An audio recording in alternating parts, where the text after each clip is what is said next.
Good morning, ladies and gentlemen. It's a happy new year to you. I don't think we've had the privilege of speaking since the start of the year yesterday.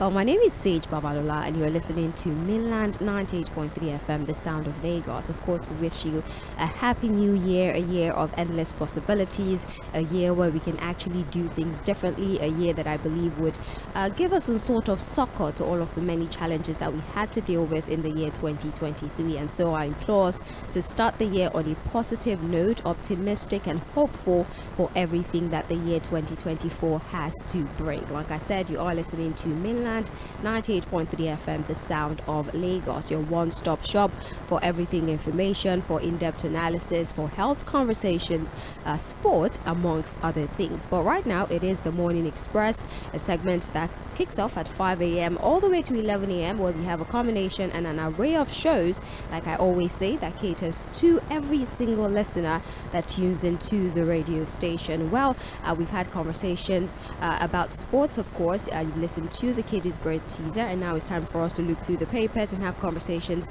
regarding what the papers have for us today. We call this segment of the Morning Express Trends in the Papers, and you can already tell by the title of this particular segment what we do primarily, which is providing you with information as the dailies have reported them, and our primary focus happens to be stories that are on the front pages. We have 4 different papers for you today. We have The Punch, The Guardian, we have Vanguard, and last but not least, New Telegraph. And we are going to kick off conversations from the Punch newspaper. But before we start to dig deep into the papers and all the information they have for us, let's say hello to Fᴜģᴜ, who is going to, of course, as always, assume the responsibility of analysis today on the trends in the papers. Fᴜģᴜ, good morning to you and Happy New Year.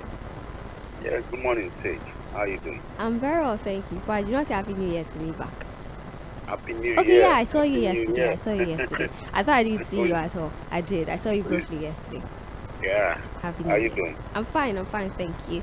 All right, so we have the paper. I'm not one of those people that get too excited about Why? pay. Fᴜģᴜ, I just gave people motivational speech. Aspire to Maguire, and now you've come. That you're not excited. Why? But it's fine. Happy New Year to everyone out there. All right, thank you very much, Fᴜģᴜ. So let's start conversations with the Punch, just like I said before. And please remember that we're streaming live on Facebook, so you should definitely join us via social media. For those of you who are probably on the road, you don't have access to your radio. As long as you have access to the internet, you can go on Facebook. We're streaming all of our shows live, especially this one. We're streaming live, so go to Facebook, Mainland 98.3 FM, and you can definitely watch us on Facebook. If your preferred streaming channel is YouTube, you can also go to YouTube, Mainland 98.3 FM. The handle is the same across both platforms. You can join us, and you can also listen via Radio Guardian, Mainland 98.3 FM as well. When it's time to drop your submissions, you can either call in or send in your message via either Facebook or YouTube, where we're streaming at this moment. Now, we have here on the front page of the Punch, the major story: Tinubu New Year broadcast. APC defends federal government as Labour warns against failed promises. And we have riders to that story. We have PDP tag speech, harvest of deceit. NLC TUC say Nigeria tired of failed promises. We also have here APC lampoons PDP, Labour Party urges Nigerians to disregard mischievous opposition. That is the story there. Now, let's look at the body of the story and what the papers have to say to us. Now, we have here that the organized labor on Monday said President Bola Tinubu's administration must not fail to fulfill its promises to Nigerian workers. Nigeria Labour Congress and the Trade Union Congress, which gave the warning in separate interviews with one of our correspondents in Abuja, said the president must walk the talk. The two labor unions were reacting to the president's New Year broadcast, with People's Democratic Party and Labour Party describing it as a harvest of deceit, false claims and empty promises. The APC Director of Publicity, Bala Ibrahim, in an interview with The Punch, described the statement by the two opposition political parties as an affront to the intelligence of Nigerians. So that we don't overflog this particular issue, basically the PDP and the Labour Party, including both labour unions, that's the NLC and the TUC, do not seem to believe very much in the President's New Year broadcast. They say it's lies, it's deceit, and there's no truthfulness to the President's speech. As a matter of fact, they're saying that the President failed to address critical issues like the inflation figure, insecurity, amongst other things, and it was basically just, motivational speeches in a matter of speaking. And this is me paraphrasing on that particular last statement. What do you think? I mean, it's expected, right, that the President addresses the nation on the first day of the year. But what do you think about the strong position of the opposition, parties, of the labor unions, saying that everything the President said, there's no truth to it, and they're not very expectant as to an implementation of all the promises that were made in the New Year broadcast? Well, you know what, Sage? Again, there's nothing wrong in the President addressing the nation on the first day of the new year. And of course, as expected, the address will be to reassure Nigerians and most likely renew the hope of people that the government is on top of the situation. And in fact, the government was working very hard, or is working very hard, to address their concerns and fears. So that was what I saw in the speech yesterday. And I agree with the opposition political parties and even the labor unions that it was filled with a lot of promises. Whether it will now be failed promises or not, would have to wait to see, because the team of the President and even the President are giving a lot of promises, and the timeline is 2024. But recently they had said that, look, a lot of these reforms would materialize into positive outcomes for Nigerians in the year 2024. And so I think all that we need to do is to fold our hands, continue to keep our eyes on the ball, watch the actions of government, the activities, and see whether they're actually walking the talk in the year 2024.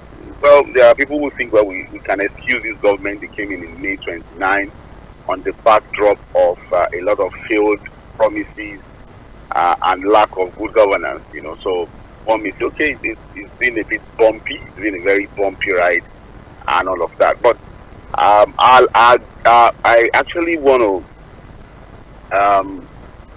look at the President's speech. The fact that he admitted that these two policies he came up with, although he said these are reforms that are inevitable, and that those were tough decisions that he needed to take. And whether we like it or not, those two major decisions are the reason why Nigerians are shouting. Even when the President visited Lagos and went to pray at the mosque, I think he was able to feel the pulse of Nigerians, because that was the market square. Those are real Nigerians.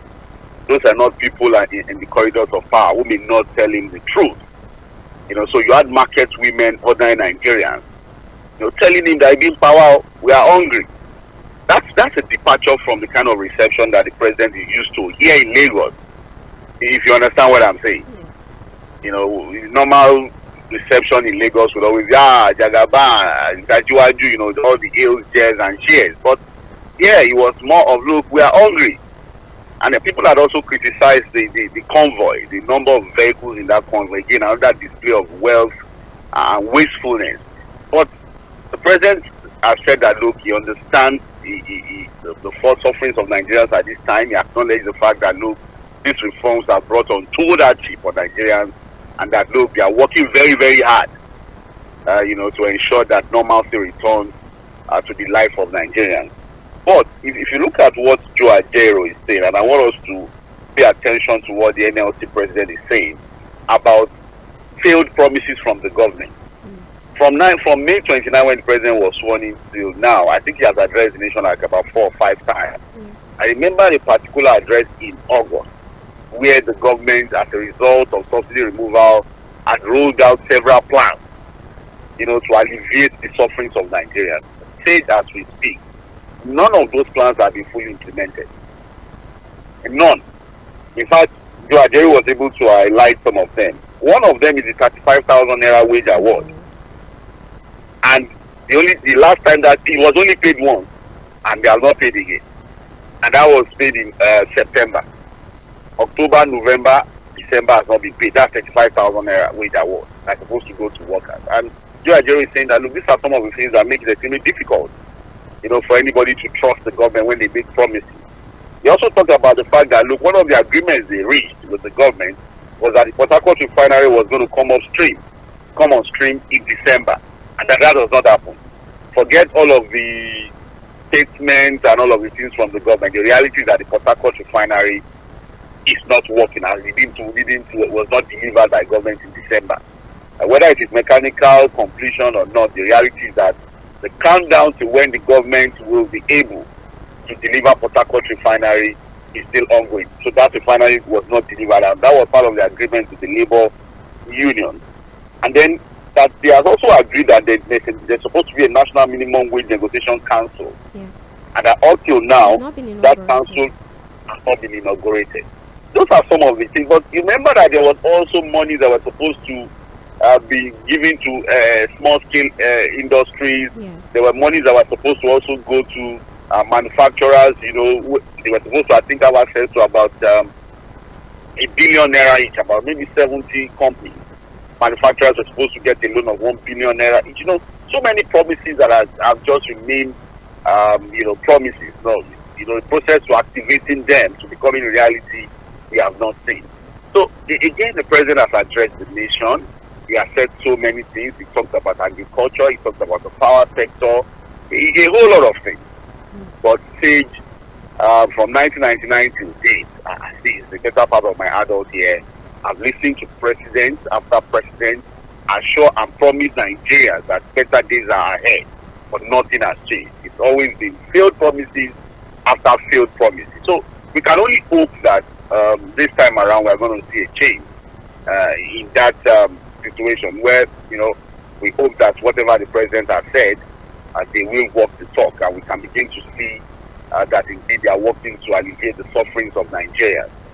But if you ask me, if I want to be truthful to you, I'm not optimistic about anything. I'm sorry. It's just maybe the experience I've had over the years, and the fact that, look, there's nothing in this particular government that shows any seriousness or any commitment to changing the narrative. I don't see anything different. The budget presentation, their appropriation, the mannerisms of government, their body language, their activities have not shown that they are reading the room.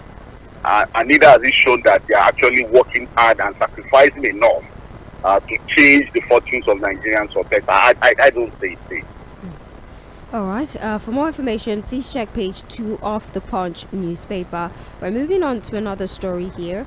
Dangote Refinery gets another 1 million crude barrels. We have the Dangote Petroleum Refinery on Monday received the fourth shipment of 1 million barrels of Bonny Light crude oil supplied by the Nigeria National Petroleum Corporation Limited. A statement from the TNE $20 billion firm stated that the oil company was expecting the fifth crude oil shipment soon. The plant had earlier received 3 shipments of crude oil, as officials of the company told correspondents that the refinery would start pumping out refined automotive gas oil known as diesel and aviation fuel or Jet A1 this month.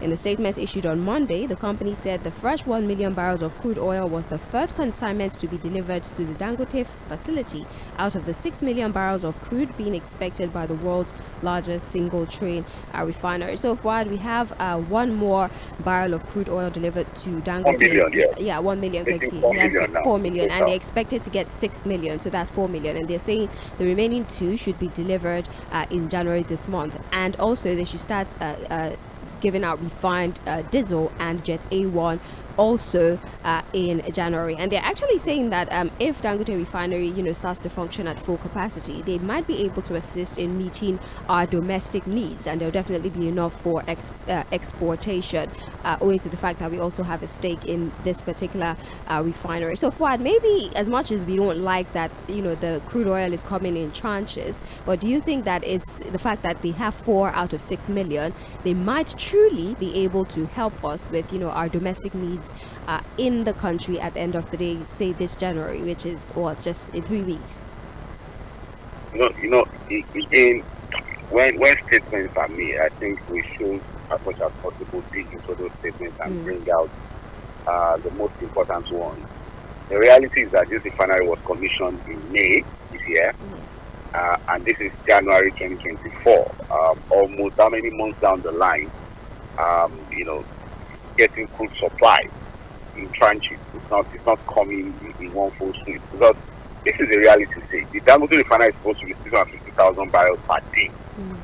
So it means that for the refinery to work to full capacity, it's supposed to get that amount of crude supply every day.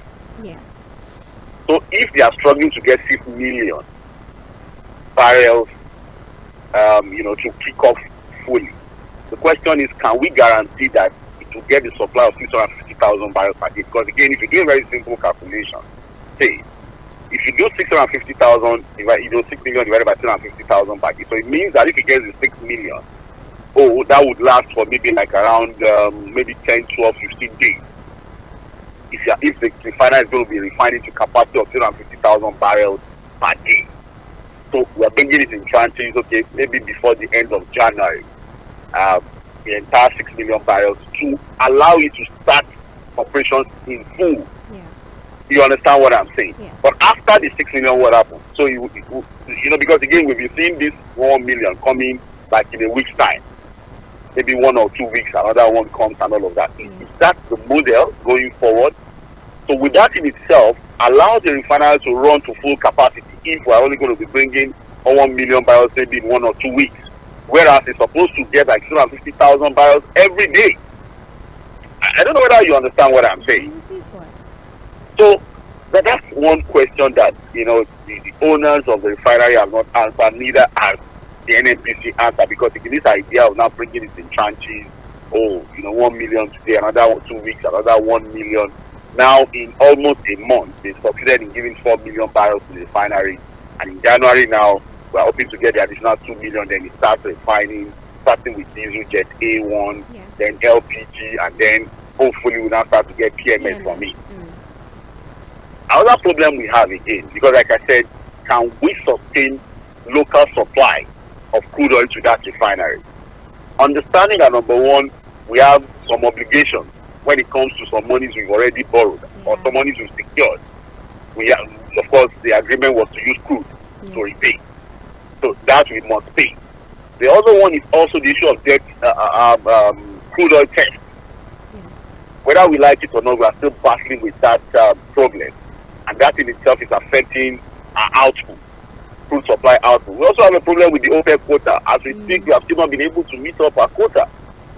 So that's also a problem. So we now have to ask ourselves, there's a question we are not also asking us. This crude that is given to Dangote refinery, is it sold to Dangote refinery in naira or in dollars? If you understand what I'm saying. Is Dangote refinery getting this crude? Because again, we have a 20% stake, fine. Maybe our 20% stake, I assume, is tied to the end product. We get 20% of whatever is produced. But the question is, the crude we are giving to Dangote refinery, is it dollarized or is it staying in naira? I mean, Fuad, would the implication of that be on the price he chooses to sell at the end of the day? At the end of the day, it will determine how it's going to sell at the end of the day. Remember that this is a private entity. There are really no complete obligations on him to sell to the local market. Right. If he does his calculation and discovers that it pays him more to sell out, to sell to other parts of the world than sell to Nigeria. Like I said, the only thing that we have on him is a 20% stake, unless there are also other arrangements between the Dangote refinery and the NNPC. Maybe this crude oil swap thing, I don't know, maybe we're already doing that. Well, okay, we give you crude as a refinery, you refine, and then we take refined product. We did that in the past. Yes. Where we take our crude out, the refine, we bring in the refined product. So there has to be clarity, because the only thing we are hearing is that, Dangote has gotten another 1 million. They have gotten another 1 million. What is the process? What is the arrangement? Are we doing crude swap so that it refines and give us refined product? Does Dangote have an agreement with the NNPC to focus mainly on local supply, the local market? Then at 20%, how do we want to manage it? Are we managing it in terms of crude supply and returns of refined products?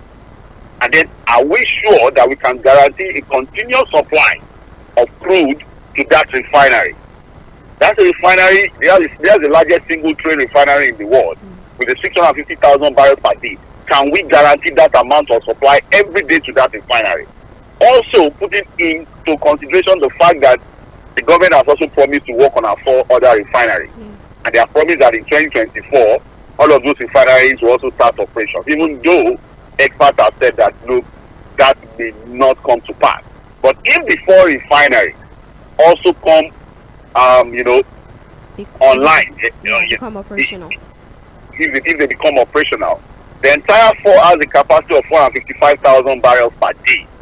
Say, add the 455,000 to 650, we're already doing about 1.2, 1.3 million barrels that these refineries will need in terms of crude supply.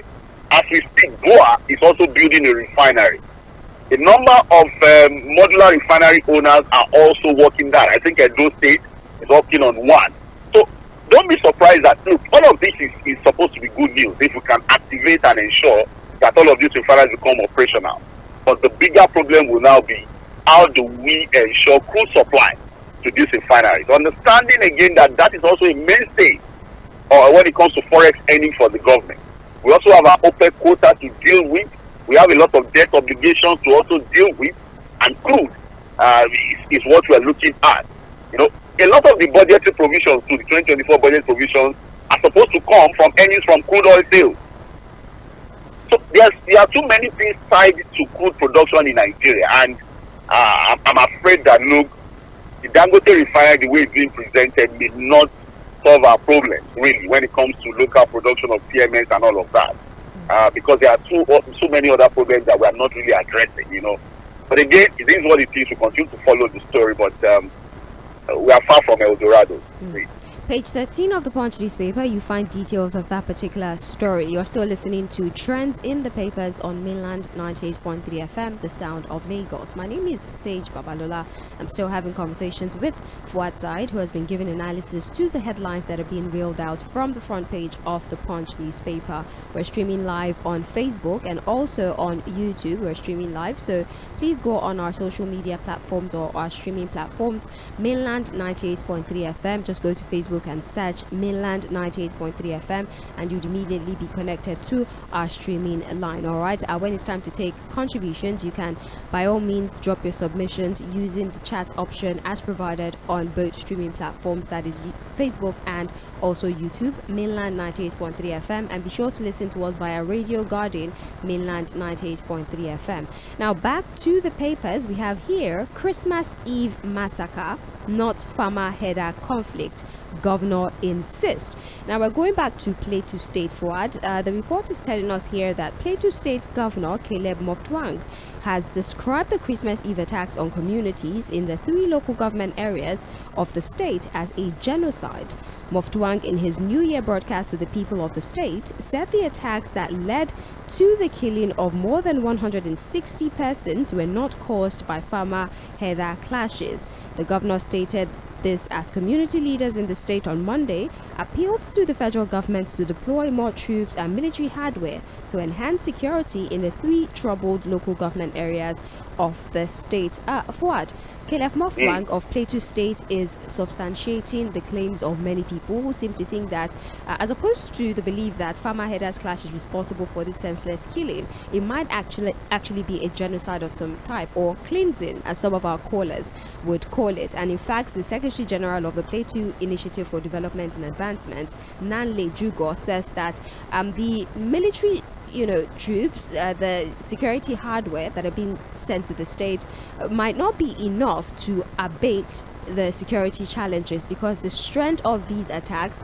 requires more than the federal government are providing to the state at this time. Fouad, let's take this one after the other. The governor himself is saying he considers these attacks a genocide. Is this now going to make the situation a top priority for the federal government? How are they supposed to handle this now that the governor has termed these attacks a genocide? Well, again, from the pattern, from what we're seeing, it's clear that there are colorations of an attempt to wipe out a particular ethnic group or people from their land, or So of course, I think we can all agree that this is almost looking like a form of massacre, or if you like, call it genocide. But you go into people's villages, you ransack their homes, you pull out children and women, and you kill them in the manner we've seen. I think there is no other word than to call it a massacre or a form of genocide. But I think the governor is also trying to be politically correct, trying to be a bit diplomatic.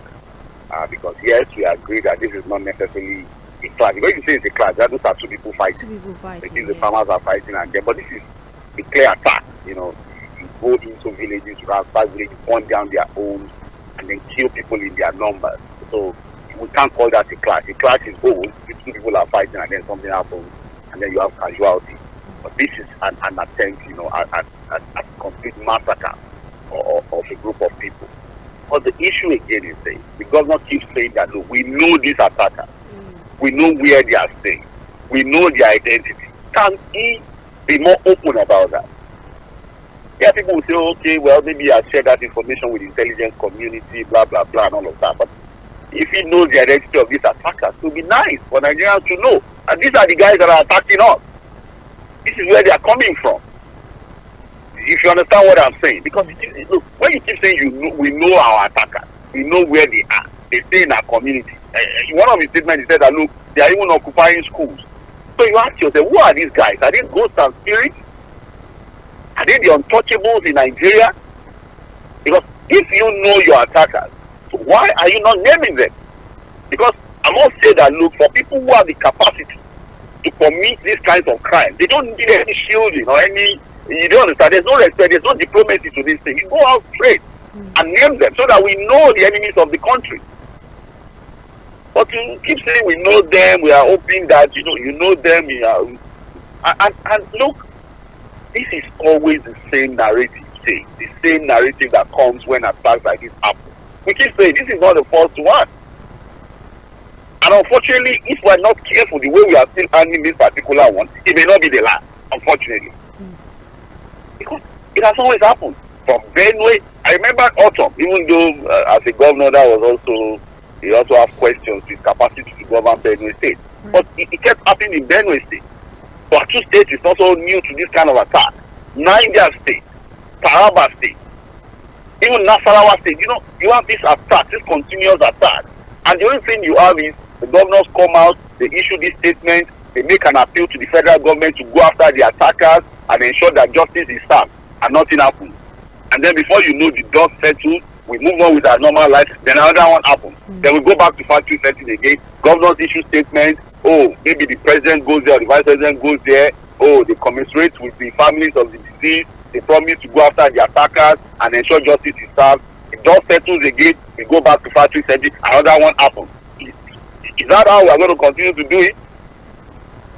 After today's sake, have we made arrests, even though yes, we heard that people have been arrested? That was the same thing, the same way. The same way we are addressing this issue state was the way we addressed the our attack in Ondo State. The back and forth, the statement, we go after the perpetrators, we ensure justice is served, these are enemies of the country. The our attack, how many years back now? I think about 2 years now. Has anything happened to it? So we should ask ourselves, are we just talking for the sake of talking so that we must be seen as talking, or we are really committed to solving this problem? I've also seen some people who are saying, no, it's not a full anything. Look, when it comes to crime, I don't like you to put it on the doorstep of any ethnic group. There are criminals everywhere, irrespective of the ethnic group. A criminal is a criminal. So what we are saying is that, look, we are not pinning this on any ethnic group. All we are saying is that, look, whoever perpetrates this kind of crime is a criminal and an enemy of the state and a terrorist and should be treated as such. But are we committed to doing that? That's a big question. Fuad, please allow me play devil's advocate for a minute, right? Would you say that maybe they're a little reluctant when it comes to especially, boots on the ground, which is one of the complaints of even the governor of Plateau State, that the federal government are not even sending enough, military personnel to the state? Would you say that the reluctance is maybe they think active warfare or military action, via active warfare might exacerbate the situation, would have more collateral damage, would have more casualties, and they're probably thinking of deploying non-kinetic means, as a method of resolving this issue? Would you say maybe that's the thought process as to why we've not seen active fighting, between our military operatives and said bandits, why they're not exactly attacking these bandits? Do you think maybe they are cautious that we might see more casualty rate, more civilian deaths, or more collateral damage? No, I don't think it's of, having, high numbers of deaths or collateral damage. I think our military is overstretched already. Our security formation is overstretched. This is just Plateau State. There are disturbances in Benue State. We have disturbances in Niger State. Zamfara is not doing any better. Kaduna State also has its own fair share of troubles. Even the northeast, from Yobe to Gombe down to Borno State, there are also issues there. Sokoto is not any better. The southeast also has its own fair share of troubles. You understand what I'm saying? Yeah. So I think the military is overstretched. Unfortunately, the police structure we have is not even working. What is their numbers? The entire police force is still less than 400,000 from the figures we have. And half of that figure are guiding VIP. Again, when it comes to VIPs in Nigeria, we have different categories. Yeah. Everybody is a VIP. Just make more money, you're already a VIP. Just then they attach policemen to you. So those ones are busy guiding VIP. The numbers that are left are not even adequate. It's not enough to secure Nigeria. So look, and if you go into the areas where these crimes are committed, I think a number of our callers also gave us an inkling into the real problem. These are large ungoverned spaces, empty. Some of them don't even have a feeling that there's government exists in their state. These are people who are completely isolated, far from any form of government touch. There's no school, nothing there. Some of them, it may be one police post, police post for maybe 20, 30 communities. And even if you see the police post, you wonder, what can this one do now? Maybe one small building with maybe a deployment of maybe 10 policemen that are not even properly equipped. This is the reality of most of these locations. So a lot of them are detached from the reality of governance. So, you see, the fact is that we need to do something different. We can't continue to do what we've been doing and hoping that something will change. And that's why there's a strong call now to the president, the commander-in-chief of the federal of the armed forces, to immediately activate a legal framework for us to start this idea of state policing. Because what we have is not working. So maybe if, for example, the Plateau State governor has his own police formation, he also has some police formation at the local level, we can begin to hold him responsible for the security situation in his state. If you understand what I'm saying. Yes. But as it is, Governor Mufwang has been talking. But you see that in every of his speech, he keeps appealing to the federal government to do something. Whereas he's the chief security officer of the state, he cannot even control the security structure of the state. He can't even give orders to them. So I think that whatever we have now is not working. We have to find a way to do something different completely. And I think that whether we like it or not, this is the time for us to start to talk about state policing structure for Nigeria. Page 17 of the Punch newspaper contains more details about the situation in Plateau State. Still reviewing the Punch, we have here, federal government insists on electricity subsidy amid tariff review. The story reads thus: the federal government on Monday announced that it was currently reviewing the implementation process for a cost-reflective electricity tariff, but stated that it would continue to subsidize power supply for vulnerable citizens in Nigeria. It also announced that it would unbundle the Transmission Company of Nigeria by separating transmission services from system and market operations in the first quarter of the year. The Minister of Power, Chief Adebayo Adelabu, who announced this in a statement issued by the Federal Ministry of Power in Abuja, stated that in the medium to long term, Nigeria's power transmission grid would be separated into regional grids to enable effective management. So for what conversations on power, it turns out that we might still see people paying a lot of money for electricity because it's not a lot of people that have adopted the cost reflective, form of electricity. I mean, a lot of people don't even have meters. A lot of people don't have access to meters, so they're just paying any amount that is brought to them. But the federal government is saying they would continue to subsidize it. And also, remember how we spoke about this idea of the national grid not being the best for us? They're also considering it. They're saying we would have regional grids rather than the whole national grid, that when it collapses there is blackout all through the nation. But for talking about the subsidy of electricity, let's take our mind back to March of 2022 under the Buhari administration. I do remember vividly that the Minister for Finance, Zainab Ahmed, had said that they had silently removed subsidy on electricity because it was not sustainable, and we were going to see an increase in the amount of money that we pay for electricity. And they paid about 36 billion naira subsidizing electricity in the first quarter of 2023. So, Fuad, I'm really finding it difficult to reconcile both statements. If under Buhari's administration it was announced that they had, ceased the payment of electricity subsidy, and now we're hearing that they have been subsidizing electricity, especially under the Tinubu administration, I do not necessarily understand what's happening. You don't understand, I don't understand, to say. You must understand. You must understand. I'm sure a lot of Nigerians are wondering, look, with this high tariff that we are paying, the government is still telling us that they are subsidizing electricity. Yeah. So if they are not subsidizing, how much would we be paying? 2 billion or calculable dollars. That's what I'm saying. If you don't know, I don't know too. The only thing we hear is that government is subsidizing electricity. And you ask yourself, so if they were not subsidizing, what would Nigerians have been paying? Because we keep seeing increase in tariffs. Yeah. For people who use prepaid meter, they will tell you that every time you go to buy, to recharge, you keep seeing that somehow, what if you were using 10,000 to buy 20 units? You just go there, you are now buying 15 units to 10,000 naira. So it shows you that somehow the tariffs have been adjusted. So you ask yourself, what exactly is government subsidizing when it comes to electricity? And a lot of Nigerians have been saying that, hope we are not going to get to this electricity subsidy and get to the point where it becomes a racket, the way we handle PMS subsidy. You don't understand. That was how it started with petrol subsidy too. Yes. The back and forth, the corruption and all of those kind of things before it became a problem. So again, electricity subsidy is one question that has defied all logic. We've been asking ourselves, how do you rationalize the fact that government is telling us that they are still subsidizing electricity with what Nigerians are paying? That's on one part. Then the issue of the grid, the central grid now collapsing into regional grid. Well, I think that's one step forward.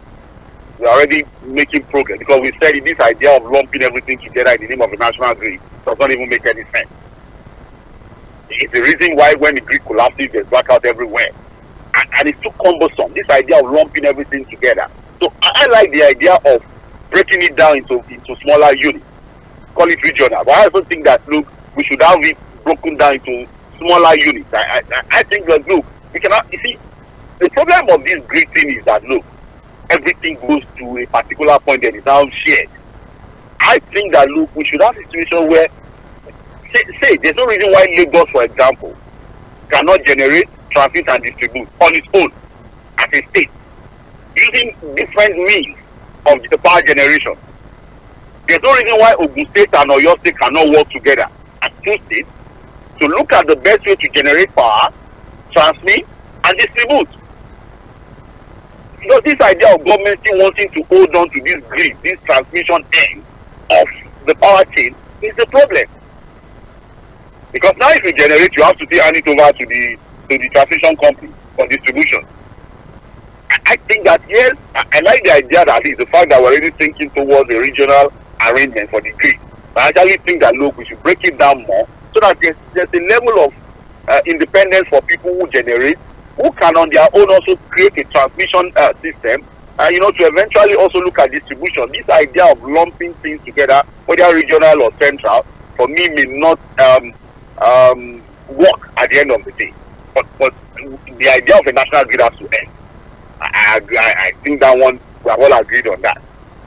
For regional grid, maybe we should start with that and see where that takes us.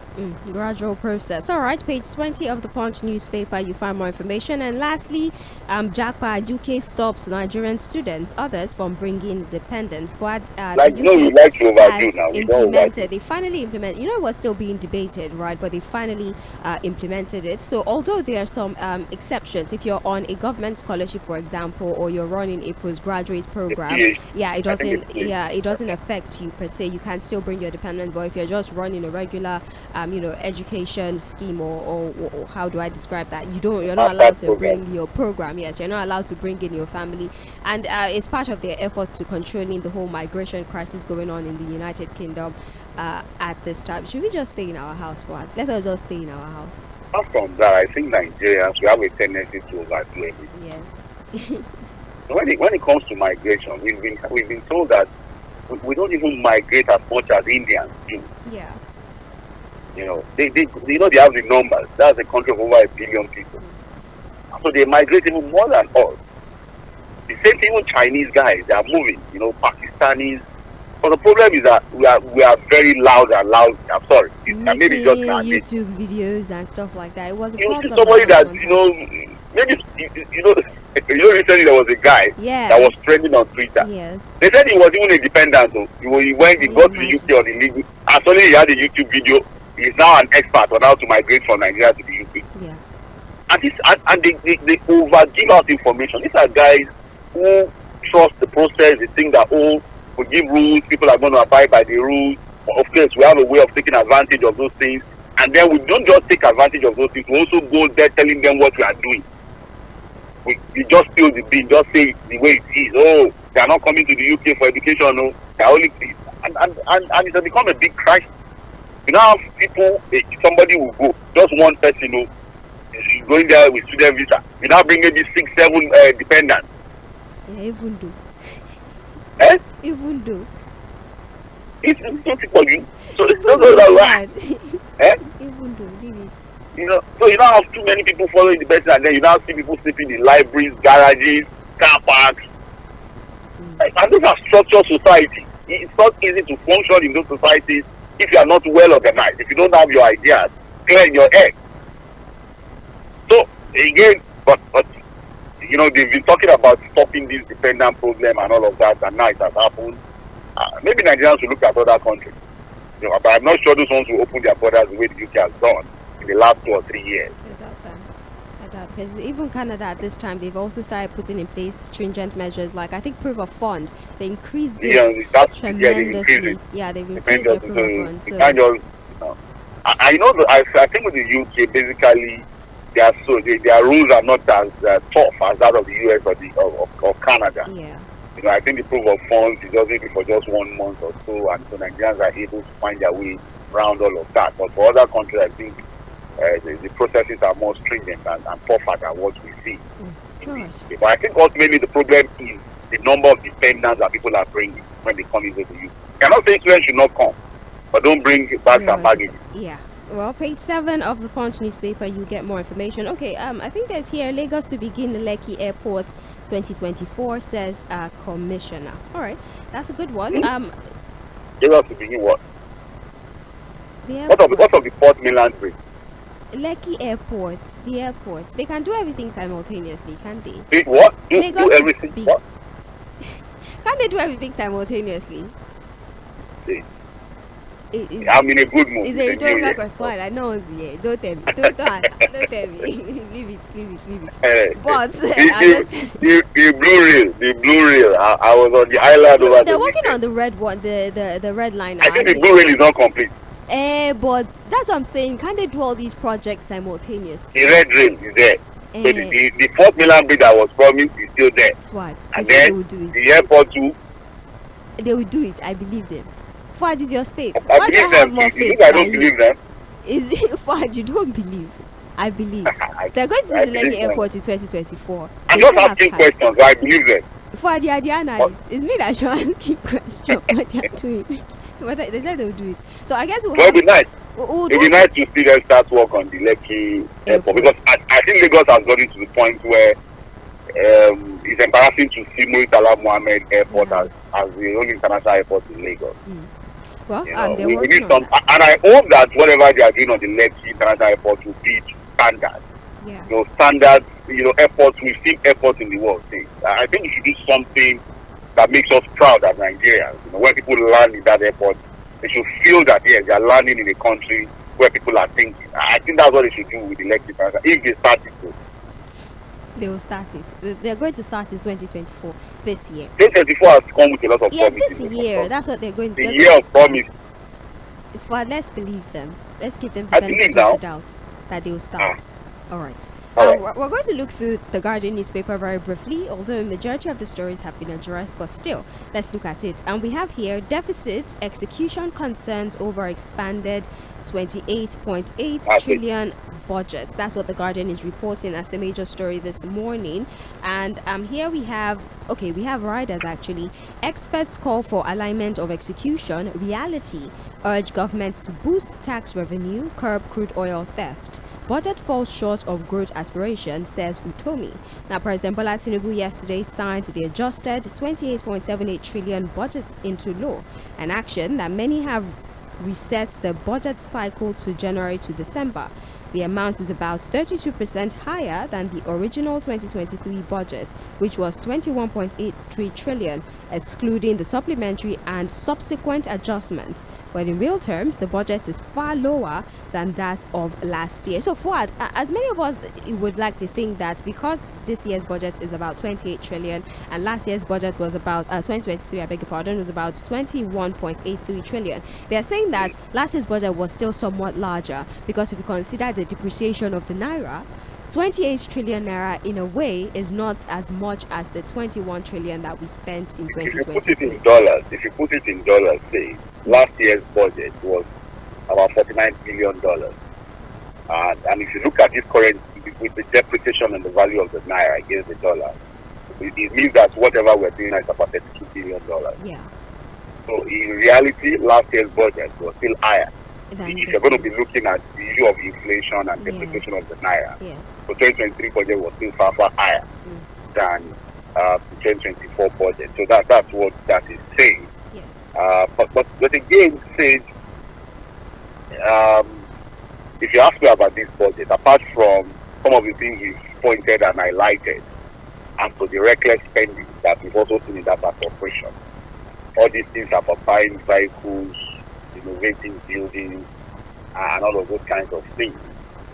I have my worries. If you look at it, the key estimates in the budget is about 10 trillion for capital expenditure. If you look at capital expenditure, you think these are things that are meaningful. The capital expenditure, and then you have a deficit, a current expenditure of 8.8 trillion. We have going to service debt with 8.2 trillion, and all of that. So, but all of that will also be dependent on, number one, the capacity of the country to generate enough revenue to fund that budget.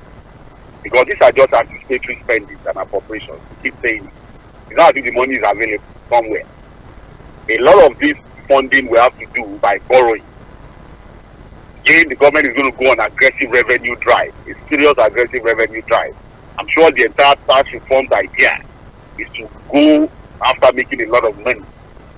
I'm also hoping that the government would also tighten the loose ends in the oil sector to ensure we're able to produce enough with our OPEC quota, fight oil theft, so that we can also make some. Because again, at the end of the day, even though I'm not too comfortable with some of the appropriations in this particular budget, not even some, a lot of the appropriations, because at every page you turn in that budget, you keep seeing all manner of reckless spending. We are renovating one building here, we're buying SUVs, we are buying computers, we are buying printers, we are doing car parks, we are doing recreation area. Do you understand? We said it yesterday, some of the appropriations are completely wrecked. And in my own estimation, does not even renew any hope anywhere. But whether we like it or not, it's a cycle that we must continue to do. It's a yearly thing, and we must run a budget. So the budget is here, we have to find a way to fund it. But I have my fears that, look, the deficit is going to go up because we may not be able to meet some of our revenue projections. That's just the reality. Right. And it means that we have to do more borrowing. And most likely before the middle of the year, or just a little after the middle of the year, basically the government come up with a supplementary budget. Right. Well, that's it for that particular story. Unfortunately, we can't go through any more stories. But then on the front page of the Vanguard, we have here, Plato attacks, group slams course on why Nigerians cannot bear arms. We're probably going to talk about this when we come back for mainland focus. The rest of the stories here talk about the Ondo polls. Ayedatiwa warns politicians against acts of violence. Calumny. Fubara vows to retain Rivers governorship mandate. Something interesting is happening in Rivers State. You know, the factional speaker loyal to the government, he has resigned. And not just resigned his position as speaker, he has also resigned from the state assembly. Right. And in have that conversation when we come back. In his resignation letter, I didn't give any reason. Yeah, there's no need for that. All right, well, that's it for Trends in the Papers. At 8:40, we'll be back for Mainland Focus. This is where we pick one or two stories, open the phone lines for you to give your own submissions. Thank you so much for that. Please stay with us. 8:40, we'll be right back.